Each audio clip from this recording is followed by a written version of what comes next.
বাংলা সাহিত্যের প্রাচীন নিদর্শন চর্যাপদ। চর্যাপদ 1907 খ্রিস্টাব্দে নেপালের রাজদরবার গ্রন্থশালা থেকে আবিষ্কৃত হয়।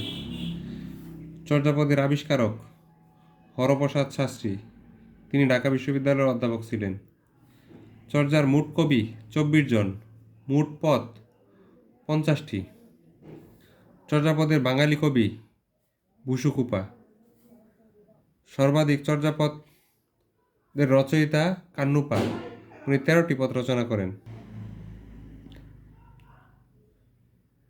চর্যার সর্বাধিক সংখ্যক পদের রচয়িতা কান্নুপা, তিনি 13টি পদ রচনা করেন। চর্যাপদের 24, 25 ও 48 নং পদটি পাওয়া যায়নি। চর্যাপদের কবিরা বৌদ্ধ ধর্মের অনুসারী ছিলেন।